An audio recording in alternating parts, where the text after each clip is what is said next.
وعلى آله وصحبه وبارك بسم اللہ الرحمن الرحیم۔ السلام علیکم ناظرین، پروگرام صبح نور کے ساتھ آپ کا میزبان نذیر احمد غازی حاضر ہے۔ ناظرین کرام، حضرت ابو انیس محمد برکت علی صاحب رحمہ اللہ کی مشہور تالیف اسماء النبی الکریم صلی اللہ علیہ وآلہ وسلم سے ایک اسم مبارک پڑھنے کی سعادت حاصل کر رہا ہوں۔ سیدنا الزاہد صلی اللہ علیہ وآلہ وسلم ہمارے سردار تقوی اختیار فرمانے والے، درود و سلام بھیجے اللہ آپ صلی اللہ علیہ وسلم، آپ کی آل پاک اور آپ کے صحابہ کرام پر۔ حضرت ابو ذر غفاری رضی اللہ عنہ سے روایت ہے کہ حضور نبی کریم صلی اللہ علیہ وآلہ وسلم نے ارشاد فرمایا، جس بندے نے دنیا میں زہد اختیار کیا تو اللہ تعالیٰ نے اس کے دل کو حکمت کی دولت سے مالا مال کر دیا، اس کی زبان کو حقیقی قوت گویائی عطا فرمائی، دنیا کے عیوب، دنیا کی بیماریاں اور ان بیماریوں کا علاج اس کو سکھایا، اور پھر اس شخص کو دنیا سے سلامتی کے ساتھ دارالسلام یعنی جنت کی طرف لے گیا۔ ناظرین کرام، مسلمانوں کی عسکری تاریخ اس بات کی گواہ ہے کہ میدان کارزار میں کبھی بھی کوئی دشمن جو ہے وہ مسلمانوں کو شکست نہیں دے سکا۔ تاریخ اسلام میں جب کبھی مسلمانوں میں ابتلا، مصیبت اور جب کبھی ان کو ناکامی و نامرادی کا منہ دیکھنا پڑا، اس کی وجہ اپنوں کی غداری اور دشمن کی عیاری ہی رہی ہے۔ معرکہ احد کے موقع پر عبداللہ بن ابی کی وہ جو منافقت تھی، اس سے لے کر اور ٹیپو سلطان شہید کی جو تھی شہادت تک، ہم دیکھتے ہیں یہ سقوط بغداد ہو، سقوط ڈھاکہ ہو، اسپین کا سقوط ہو، جہاں جہاں عرب اسرائیل جنگ ہو، مسلمانوں کو شکست سے دو چار ہونا پڑا، وہاں پہ ہمارے میر جعفر و میر صادق اپنے جو صفوں کے ہوتے ہیں انہی کی وجہ سے نقصان پہنچتا رہا، اور اب تک یہی صورتحال امت مسلمہ کی ہے۔ ناظرین کرام، آج ہم جس ہستی کے تذکار پاک جو ہے وہ کرنے کی سعادت حاصل کر رہے ہیں، یہ فخر ملت ہے۔ بر صغیر کی تاریخ آزادی میں اور بر صغیر کے جہاد آزادی میں اس کو جنگ آزادی نہیں کہتا، جہاد آزادی میں، اور آج یہ جو ہم آزادی کی فضا میں سانس لے رہے ہیں، یہ مملکت خداداد پاکستان میں جو ہم آزادی سے سر بلند ہو رہے ہیں، اس عمارت، اور میں یہ کہوں گا کہ اس مینار آزادی کی جو بنیادیں ہیں، اس میں بڑے پاک باز عظیم لوگوں کا پاک خون ہے، اور آج وہ لوگ جنہوں نے ملت اسلامیہ کی خاطر اور بر صغیر کو انگریز کے پنجہ استبداد سے آزاد کرانے کے لیے اپنی جانوں کے نذرانے پیش کیے تھے، آج ہم فخر ملت اسی حضرت مولانا کفایت علی کافی شہید کا ذکر پاک کر رہے ہیں۔ یہ وہ ہستی تھی، تختہ دار کی جانب لے جایا جا رہا ہے۔ ناظرین کرام، ذرا سوچئے یہ کتنا خوف کا عالم ہوتا ہے، لیکن تختہ دار کی طرف جب لے جایا جا رہا ہے تو بجائے خوف کے وہاں کیا کہا جا رہا ہے، اور ارتجالاً جو نعتیہ اشعار کہے وہ میں آپ کو سنانے کی سعادت حاصل کر رہا ہوں۔ کہا کہ کوئی گل باقی رہے گا، نئے چمن رہ جائے گا، پر رسول اللہ کا دین حسن رہ جائے گا، اور ہم سفیر و باغ میں ہے کوئی دم کا چہچہا، بلبلیں اڑ جائیں گی، سونا چمن رہ جائے گا، اور اطلسو کم خواب کی پوشاک پر نازا نہ ہو، اس تنے بے جان پر خاکی کفن رہ جائے گا، اور جو پڑے گا صاحب لولاک کے اوپر درود، آگ سے محفوظ اس کا تن بدن رہ جائے گا، اور سب فنا ہو جائیں گے کافی و لیکن حشر تک، نعت حضرت کا زبانوں پر سخن رہ جائے گا۔ ناظرین کرام، حضرت مولانا کفایت علی کافی رحمۃ اللہ علیہ جن کو شہید کیا گیا، جن کو تختہ دار پہ لٹکایا گیا، بر صغیر کی تاریخ آزادی میں جن لوگوں نے اپنا خون پیش کر دیا، اپنی جانیں پیش کر دیں، اور جن پر وہ ظلم و ستم ہوا، میں سمجھتا ہوں کہ تاریخ اسلام میں کربلا کے سانحہ کے بعد سب سے بڑا سانحہ یہ ہوا 800 سال کی ہماری روشن تاریخ جو تھی، ہماری حکمرانی کی تاریخ جو تھی، اس سب کو کس نے گہنایا؟ وہ کون میر جعفر تھا؟ وہ کون میر صادق تھا؟ وہ کن صفوں میں تھا؟ ٹیپو سلطان شہید اور یہ جنگ آزادی کو کامیاب جس نے نہیں ہونے دیا وہ کون لوگ تھے، اور وہ کون لوگ تھے جو اپنی جان پر کھیل گئے اور جن کے خون کی بدولت اللہ نے ہمیں یہ مملکت خدا داد پاکستان عطا کی۔ ان میں بہت بڑا نام حضرت مولانا کفایت علی کافی شہید رحمۃ اللہ علیہ اور علامہ فضل حق خیر آبادی کالے پانی میں جنہوں نے اپنی جان جو تھی وہ دے دی، اور مفتی صدر الدین آزردہ، مولانا فیض احمد بدایونی، احمد اللہ شاہ مدراسی، مفتی عنایت احمد کاکوروی، مولانا کفایت علی کافی، مولانا رحمۃ اللہ کرانوی، جنہوں نے عیسائیت کے راستے میں ایک پورا میں کہوں گا پہاڑ کھڑا کر دیا۔ وہ جو تھے دلائل کے، ان کی کتابیں بڑی مشہور ہیں۔ ڈاکٹر وزیر خان اکبر آبادی، مولانا امام بخش صہبائی دہلوی، مولانا وہاج الدین مراد آبادی اور مولانا رضا علی خان بریلوی، ناظرین کرام، اور ان کے ساتھ درجنوں نہیں ہزاروں علماء جو تھے ان کو درختوں کے ساتھ باندھ کر نیچے سے ہاتھی پہ لے جاتے تھے۔ کیا کیا ظلم و ستم ان کے ساتھ ہوئے، آج ان کا ذکر پاک ہم کریں گے۔ میرے ساتھ آج شریک گفتگو ہیں علامہ محمد شہزاد مجدی، آپ واقف ہیں، میرے مہمان بنتے رہتے ہیں۔ ان کے ساتھ ماہر اقبالیات ہیں ڈاکٹر طاہر امید تنولی، یہ دونوں ہی درجنوں کتابوں کے ماشاءاللہ مصنف ہیں۔ اور آخر میں نعت بہت خوبصورت آواز کے حامل اور کراچی سے آئے ہوئے میرے مہمان، ملک کے صف اول کے یہ نوجوان نعت خوان ہیں محمد خاور نقشبندی۔ ان سے آج ہم حضرت مولانا کفایت علی کافی رحمۃ اللہ علیہ کی نعت بھی سنیں گے۔ میں ابتدا کر رہا ہوں جناب شہزاد مجدی سے۔ جی مجدی صاحب، مولانا کفایت علی کافی کا جب نام آتا ہے نا تو ایک کیف طاری ہو جاتا ہے طبیعت کے اوپر، اور سر جھک جاتے ہیں ان کی عظمت کے سامنے۔ جی بلا شبہ۔ بسم اللہ الرحمن الرحیم، اللہم صلی علی سیدنا محمد وآلہ وصحبہ وبارک وسلم۔ آپ نے جو کلام پڑھا ہے ان کا نمائندہ ترین کلام، یہی اصل میں ان کا تعارف بھی ہے پورے کا پورا، ان کی پوری شخصیت، جہاں پر ان کا علم و فضل آپ دیکھیے۔ حضرت شاہ ابو سعید مجددی رامپوری رحمۃ اللہ تعالیٰ علیہ سے آپ نے حدیث پڑھی ہے۔ خاندان ولی اللہ ہی میں شاہ عبدالعزیز محدث دہلوی رحمۃ اللہ علیہ آپ کے دادا استاد ہیں، اور حضرت غلام علی نقشبندی رحمۃ اللہ علیہ دہلوی کا فیض نقشبندی مجددی فیض ہے۔ اس میں جو آپ نے نام لیے ہیں ان میں سر فہرست نام مولانا فضل حق خیر آبادی رحمۃ اللہ کے ساتھ حضرت شاہ احمد سعید مجددی رحمۃ اللہ علیہ ہیں، جنہیں اس تحریک کی وجہ سے ہجرت کرنا پڑی تھی اور ڈیرہ اسماعیل خان موسیٰ زئی شریف سے ہوتے ہوئے پھر مدینہ منورہ پہنچے تھے۔ صحیح، یہ اس خاندان کے تلامذہ میں سے ہیں، اچھا، ان کے فیض یافتگان میں سے ہیں، یعنی ان کے اساتذہ اور شیوخ دونوں ہی لیڈر تھے اس تحریک جہاد آزادی کی اور جنگ آزادی کے، جس کو آپ نے جہاد کہا ہے۔ وہ اتنا بڑا جہاد تھا غازی صاحب کہ اس کے اندر صرف عامت الناس نہیں ہے، اس کے اندر وقت کے جید اکابر مشائخ اور جید علماء اور جید شعراء۔ اب مجھے کافی رحمۃ اللہ علیہ کی شخصیت میں جو سب سے عجیب بات لگتی ہے وہ یہ ہے کہ ایک طرف عالم دین مبلغ شریعت کا، اور دوسری طرف محدث، اور دوسری طرف اعلیٰ ترین شعری ذوق، کمال ہے۔ اور پھر اس کے بعد آپ تختہ دار کی طرف جاتے ہوئے نبی پاک صلی اللہ علیہ وسلم کو جس وارفتگی سے یاد کرتے ہیں غازی صاحب، یہ وجہ ہے جب آپ کو 1858 میں پھانسی ہوئی اور آپ اس وقت تختہ دار کی طرف جا رہے تھے، مولانا شاہ احمد رضا فاضل بریلوی کی عمر 2 سال تھی اس وقت۔ اچھا جی، اور ان پر ذرا اثر دیکھیے اس عظیم پیشوا کا اور اس قائد کا کہ کیا کہتے ہیں۔ مولانا شاہ احمد رضا بریلوی رحمۃ اللہ تعالی بہت کم کسی سے متاثر ہوتے تھے۔ صحیح بات۔ آپ نے کہا، کہتے ہیں، مہکا ہے میرے بوئے دہن سے عالم، یا نغمہ شیریں نہیں تلخی سے بہم، کافی سلطان نعت گویاں ہے رضا۔ واہ واہ واہ، کافی سلطان نعت گویاں ہے رضا، انشاءاللہ میں وزیر اعظم۔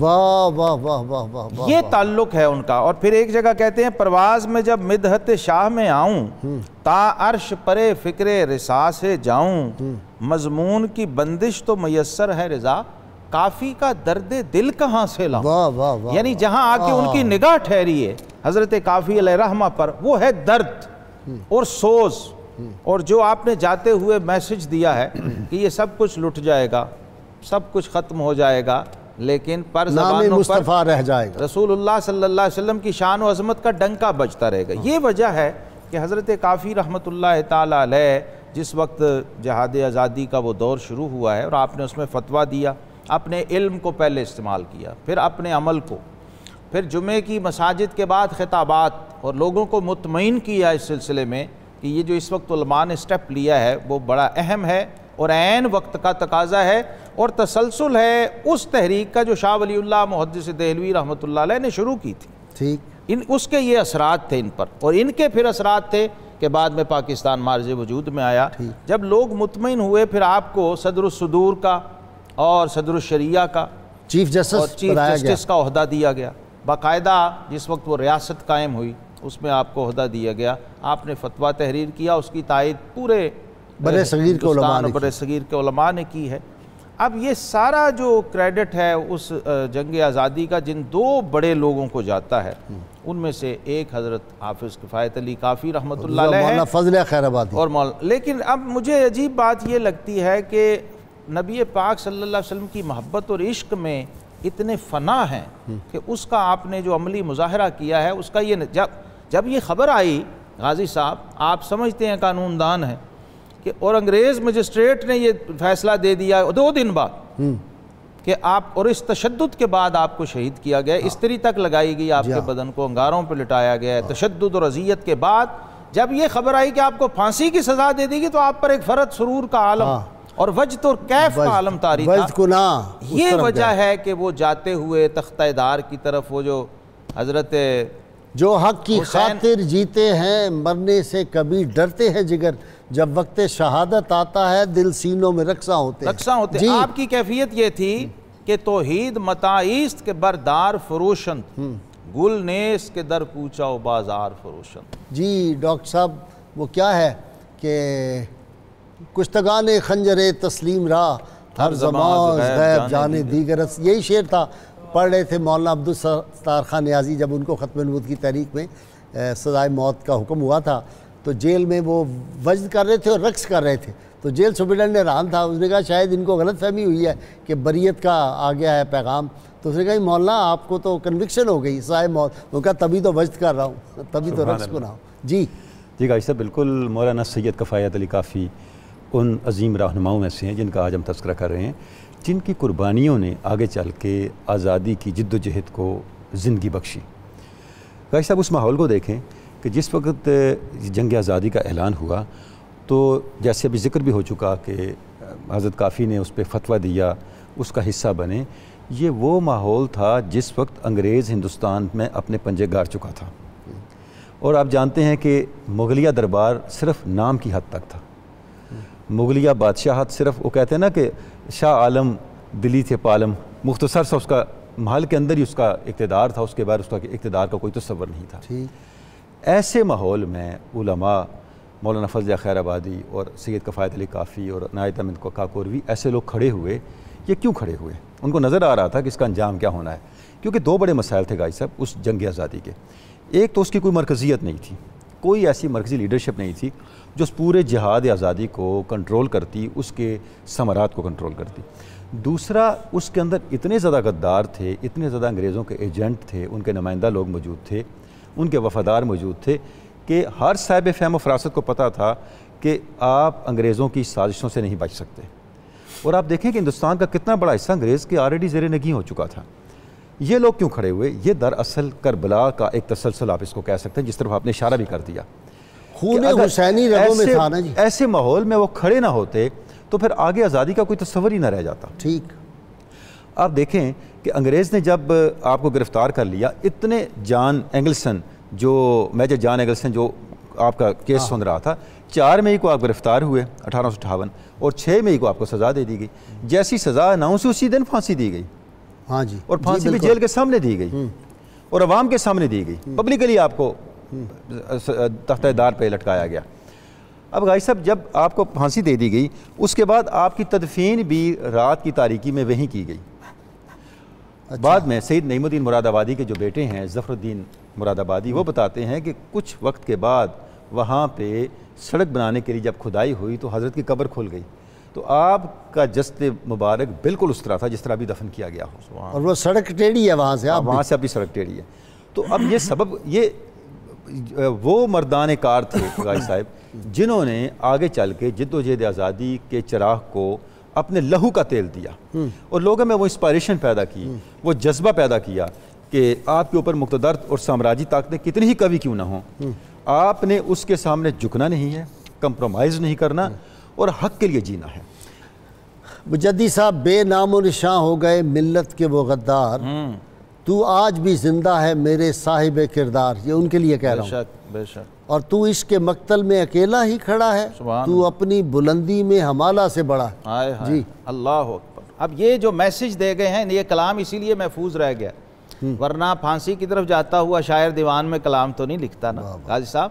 اب جو بتا رہے ہیں کہ پبلکلی پھانسی دی گئی ہے، لوگ دیکھ رہے ہیں، اور آپ کا یہ جذبہ دیکھا اور آپ کی کمٹمنٹ دیکھیے رسول اللہ صلی اللہ علیہ وسلم کی ذات گرامی کے ساتھ، اور اس کے ساتھ ساتھ آپ دیکھیے کہ آپ کا تصنیفی کام ہے، اور تصنیفی کام میں بھی اہم ترین کام یہ ہے کہ آپ نے شمائل ترمذی جیسی کتاب کو شعروں میں منظوم فرما دی۔ یہ میرے پاس ہے بہار خلد کے نام سے شمائل ترمذی کا منظوم ترجمہ۔ واہ واہ، بڑا مشکل کام ہے، وہ بہت ہی مشکل کام ہے، اور میں سمجھتا ہوں آپ کی قادر الکلامی کی اس سے بڑی کوئی دلیل نہیں ہو سکتی کہ آپ کی 90% جو بکس ہیں وہ منظوم ہیں۔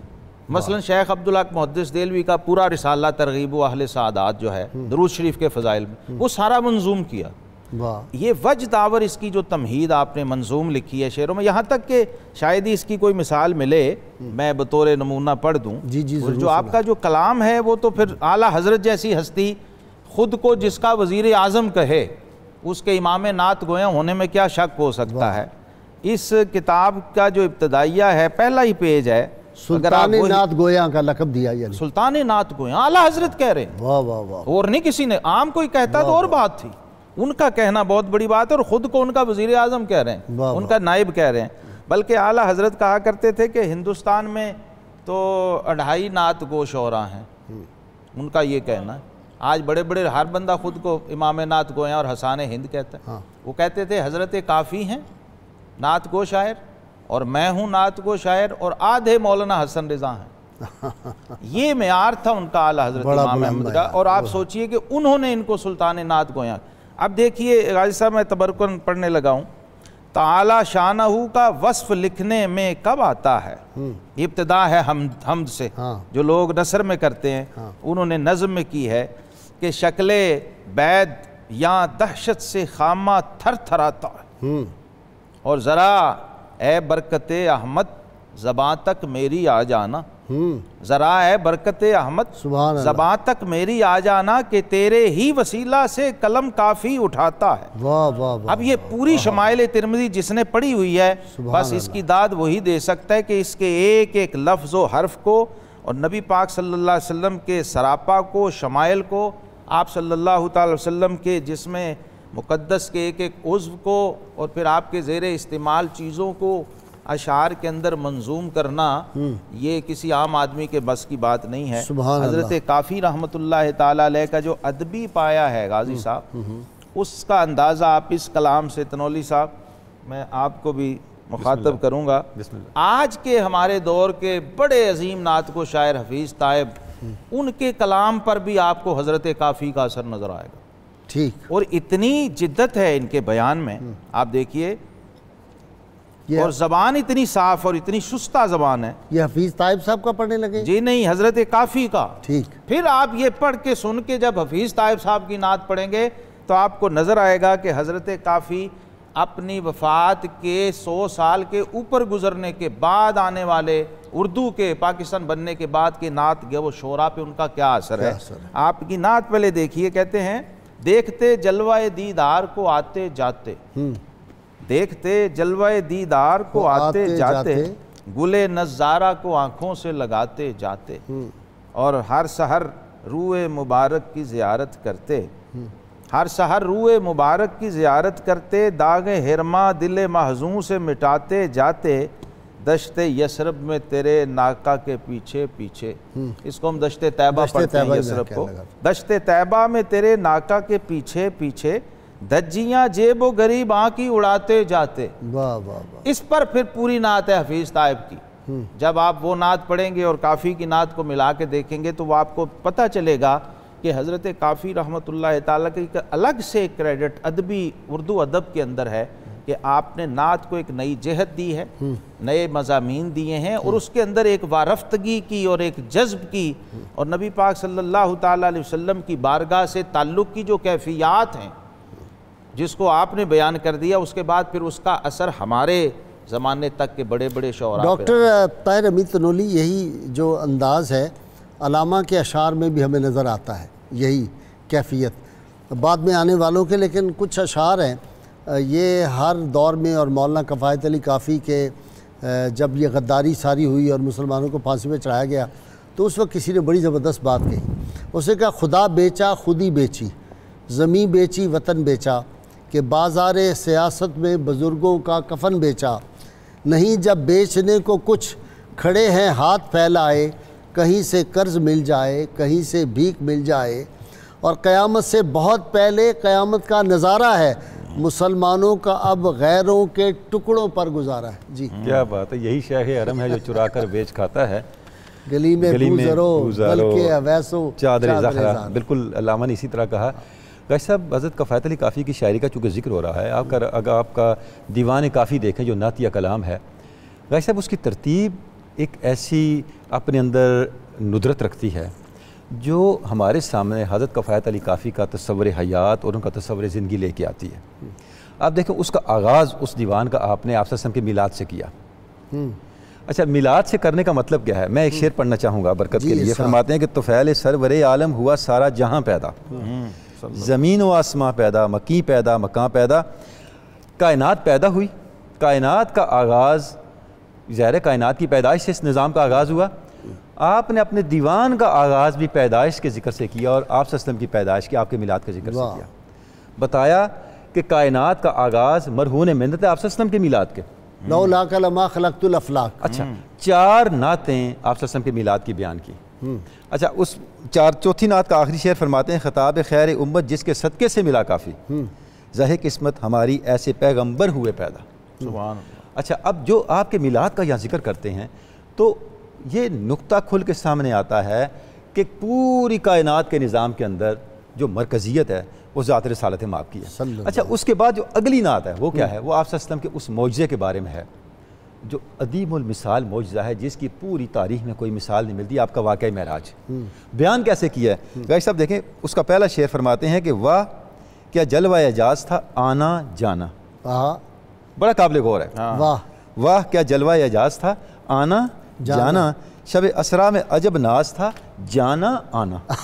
اس کا مطلب کیا ہے؟ اب گاہی صاحب دیکھیں، پہلے مصرے میں فرماتے ہیں آنا جانا، یعنی آپ کا اس کائنات میں آنا ایک معجزہ ہے، اور پھر معراج پہ جانا جس کی کوئی نظیر نہیں ہے۔ وہ کیا ہے علامہ اقبال کو جس پہ علامہ نے تبصرہ کیا تھا، کون سے وہ مولانا تھے جنہوں نے کہا میں گیا تو میں ادھر سے واپس نہ آتا؟ میں عرض کرتا ہوں جی گاہی صاحب، اس کی بات آگے آ رہی ہے۔ ہاں، وہ پہلا مصرع کیا ہے؟ آپ کے میلاد کا ذکر ہے کہ آپ کا معجزہ اس کائنات میں آنا ہے، پھر آپ کو معجزہ معراج ملنا، اور دوسرے مصرع میں فرماتے ہیں جانا آنا، یہ بھی معجزہ ہے۔ یہ کیا معجزہ ہے کہ وہ عبدالقدوس گنگوئی والی بات کہ محمد عربی بل فرق الافلاق رفت باز آمد واللہ اگر من رفت میں ہرگز باز نہیں آمد میں، کہ حضور کی شان ہے کہ آپ معراج پہ گئے واپس آ گئے۔ ہم جاتے تو کبھی بھی نہ آتے، ہم اس جلوہ ناز کو چھوڑ کے کون آتا؟ میں کالر لے لوں، انتظار میں ہے۔ السلام علیکم جی، کون صاحب ہیں؟ السلام علیکم۔ وعلیکم السلام ورحمۃ اللہ۔ جی کون صاحب؟ محمد افضل بول رہا ہوں قصور سے۔ جی افضل صاحب فرمائیں۔ غازی صاحب مبارک ہو آپ کو، میں آپ کا پروگرام بہت عرصے سے سن رہا ہوں اور بہت شکریہ، سنتا۔ بہت شکریہ، بڑی مہربانی۔ مجھے ایک سوال یہ تھا کہ کفایت اللہ رحمۃ اللہ علیہ کی، کفایت علی رحمۃ اللہ علیہ کی شہادت کب ہوئی؟ اور دوسرا سوال میرا یہ ہے کہ بزرگوں کے مزار پہ جانے کا، سلام کرنے کا طریقہ کیا ہے؟ ٹھیک ہے جی، پوچھتے ہیں۔ نیکسٹ کالر جی، السلام علیکم۔ وعلیکم السلام۔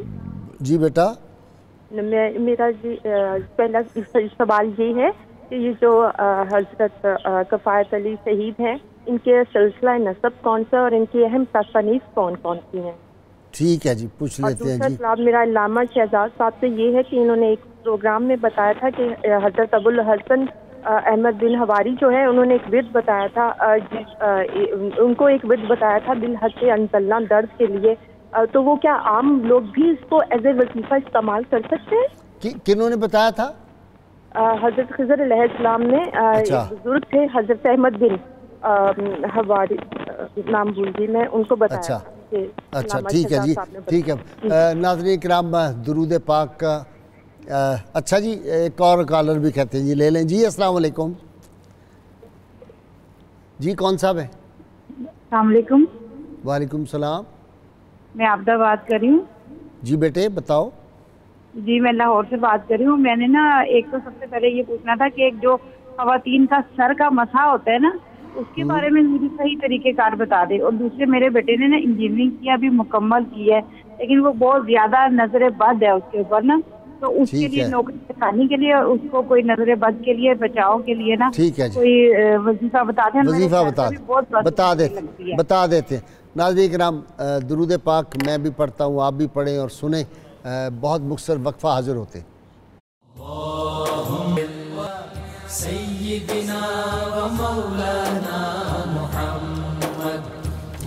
Welcome back. ناظرین کرام مولانا فضل خیر آبادی رحمۃ اللہ علیہ خود جو نقشہ لکھا ہے کہ اس وقت جو انگریز نے ظلم و ستم ڈھایا مسلمانوں پر اور علماء اور مشائخ پر اور عوام پر، اس کا جو ذکر مولانا نے کیا یہ ان کے قلم سے ہے. فرماتے ہیں اس ابتلائی عظیم میں پردہ نشین خواتین پیدل نکل کھڑی ہوئیں، ان میں بوڑھی اور عمر رسیدہ بھی تھیں جو تھک کر عاجز ہو گئیں.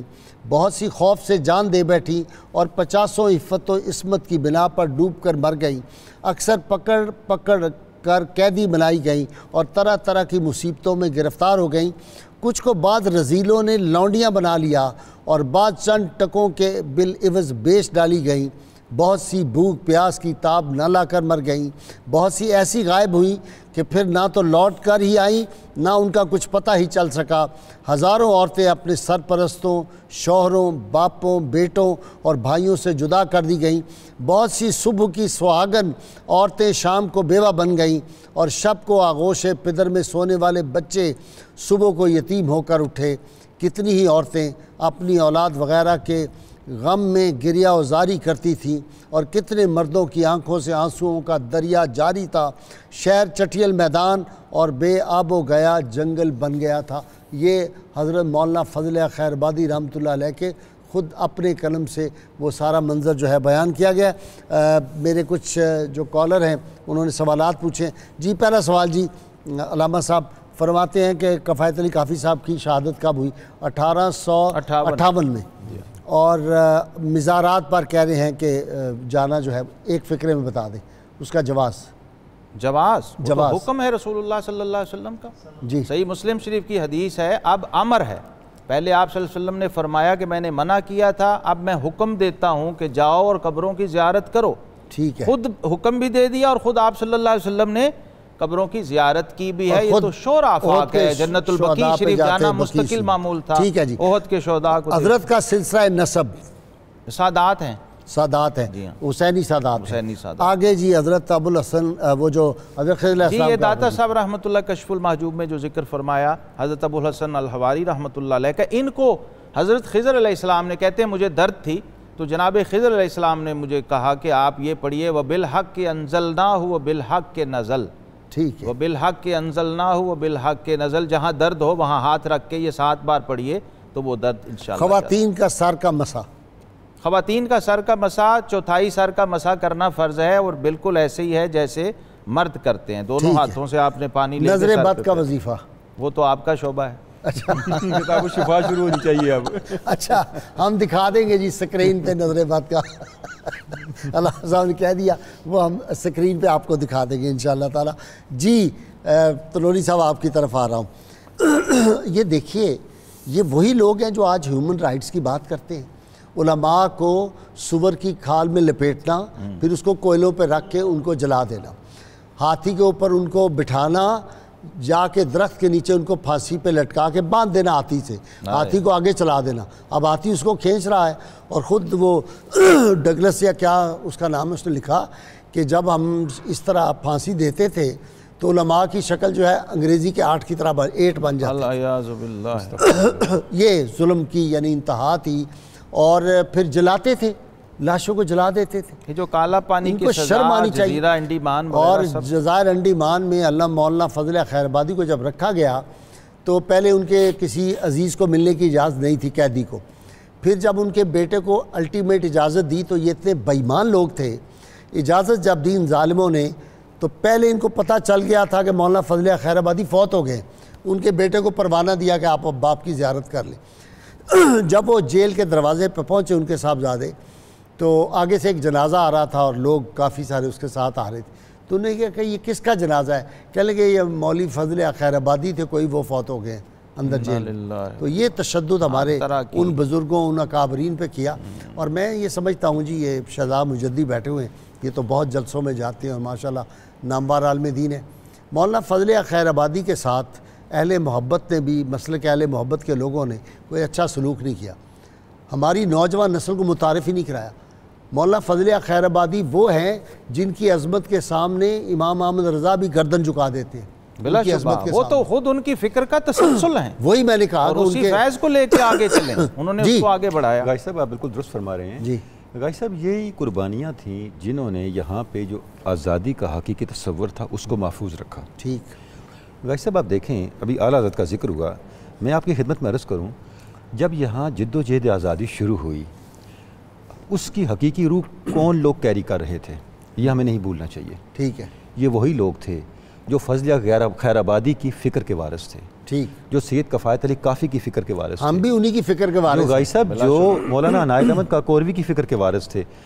ایک مثال میں دوں گا, جب یہاں پہ تاریخ خلافت چلی, تاریخ ہجرت چلی, تاریخ ترک موالات چلی, اس تاریخ ترک موالات اور تاریخ ہجرت کے روپ میں اس کے پردے میں ہندو ذہن نے مسلمانوں کو ہر طرح سے اجاڑنے کا پروگرام بنا لیا. ٹھیک. واحد آواز جو اس دور کے اندر کلمہ حق تھی اور کلمہ حقیقت تھی, حقائق پر مبنی آواز تھی, بصیرت پر مبنی آواز تھی, وہ احمد رضا خان کی تھی.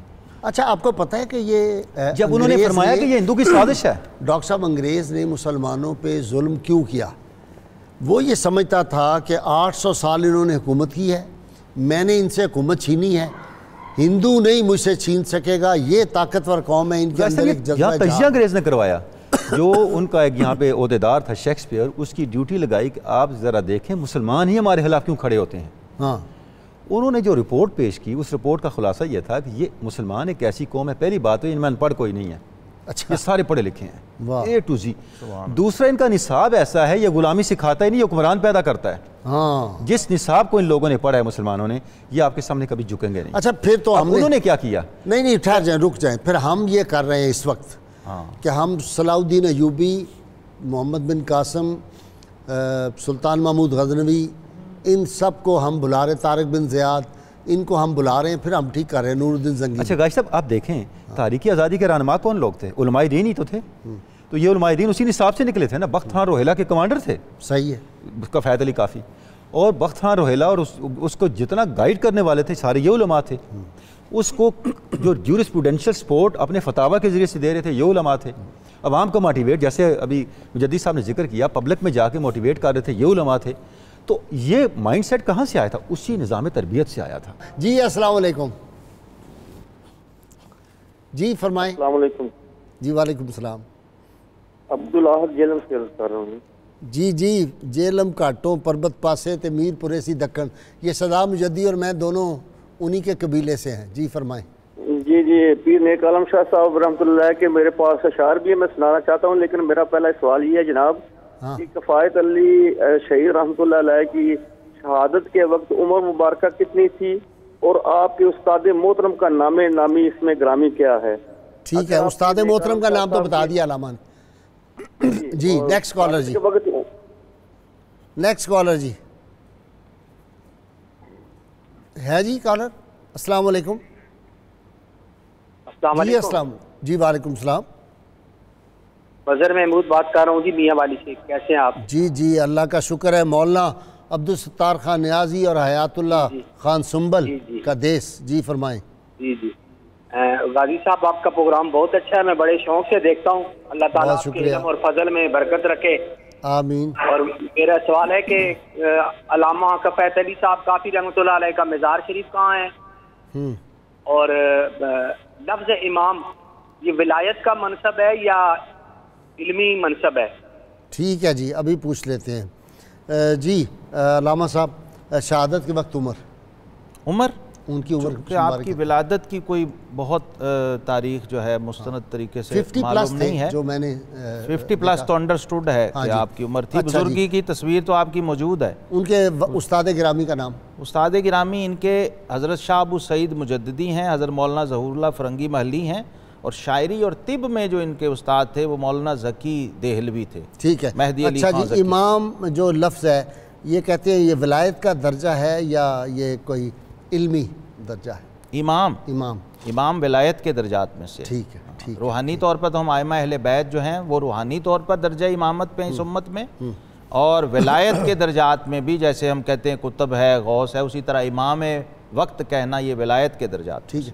اچھا جی علامہ صاحب، ایک بات دیکھیں کہ انگریز نے کس طرح، انگریز لڑ کے نہیں ان کو فتح پا رہا تھا، جی اور سازشوں سے مکاری سے یہ ہوا۔ ڈیوائیڈ وہ اینڈ انہوں نے رول، کہا کہ جو بندہ کسی کی اطلاع دے گا، مخبری کرے گا، اس کو ہم اس کی جائیداد پوری دے دیں گے، جب پھانسی چڑھا دیں گے۔ اور مولانا کفایت علی کافی رحمۃ اللہ علیہ گرفتار ہوئے، جائیداد جو تھی وہ بھی ساری دے دی گئی اس غدار کو۔ وہ بھی ایک کمہار تھا۔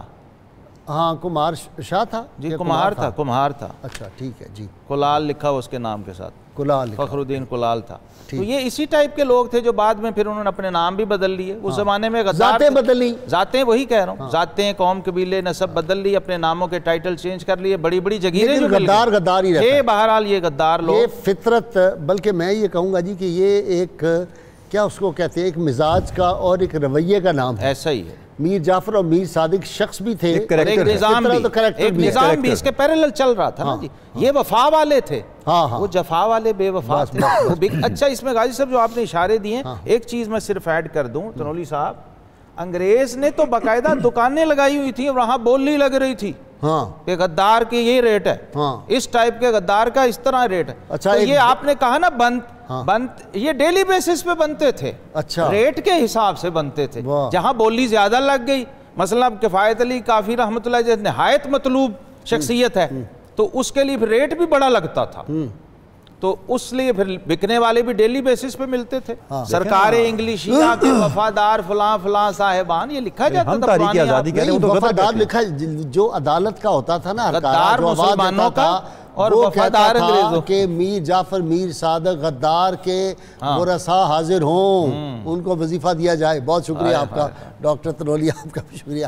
ناظرین کرام، جی چاہ رہا ہے کہ آج وہ شعر پڑھ دوں کہ چار دیواری زندہ سے ڈرانے والوں، تم نے میدان وفا میں ہمیں دیکھا ہی نہیں، رب کعبہ کی قسم زندہ جاوید ہے ہم، اور موت سے ڈرنا ہم نے کبھی سیکھا ہی نہیں۔ ہم ہر روز آپ سے سوال پوچھتے ہیں، جو صحیح جواب دیں ان کو کسان آئل کی جانب سے ہم گفٹ پیش کرتے ہیں۔ آج کا سوال، حضرت کفایت علی کافی شہید رحمۃ اللہ علیہ کی شہادت کب ہوئی تھی؟ گزشتہ سوال جو ہم نے آپ سے پوچھا تھا، غزوہ حنین سن 8 ہجری کا واقعہ ہے۔ خوش نصیب حضرات جنہوں نے سب سے پہلے صحیح جواب دیا، محمد بختیار احمد جنگ، محمد حسن الدین پشاور، ناصر علی راول پنڈی، صادق حسین اسلام آباد، عشرت ملک فیصل آباد، سید زین مہدی بکر، مبشر حسین میاں والی، نیاز محمد خان سوات، محمد علی افضل چکوال، اقرا اسلم ملتان، غلام محی الدین لاہور، صفدر حسین جڑا والا۔ اور یہ جی ہاضمہ خرابی اگر ہو تو اس کا علاج ہے۔ اگر کسی شخص کو بد ہضمی کی شکایت رہتی ہو تو کھانا کھانے کے بعد سورہ بنی اسرائیل کی آیت نمبر 105 7 مرتبہ پڑھ کر نمک پر دم کر کے وہ نمک کھا لیں، انشاءاللہ بہت جلد سے بیماری سے شفا مل جائے گی۔ شرط یہ ہے اول و آخر 11 مرتبہ کوئی بھی درود پاک جو آپ کو آتا ہو وہ ضرور پڑھیں۔ سید علی مرتضیٰ شیر خدا ارشاد فرماتے ہیں، آخرت تمہارے رہنے کا گھر ہے، بس اس کے لیے وہ سامان تیار کرو جو ہمیشہ تمہارے کام آئے۔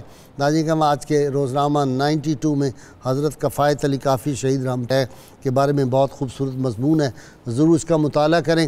اللہ کریم سے دعا ہے اللہ تعالی ہمیں حضور رحمت کونین صلی اللہ علیہ وسلم کی غیر مشروط محبت اور لامحدود وفاداری نصیب فرمائے۔ اللہ تعالیٰ پاکستان کو دیندار، دیانتدار اور دینی غیرت رکھنے والے حکمران عطا فرمائے۔ تیار ہو جائیے نعرے کے لیے، تاکہ پھر ہم جناب محمد خاور نقشبندی سے مولانا کفایت علی کافی کی لکھی ہوئی نعت رسول مقبول صلی اللہ علیہ وسلم بہت پرسوز اور خوبصورت آواز میں، میٹھی آواز میں سنیں۔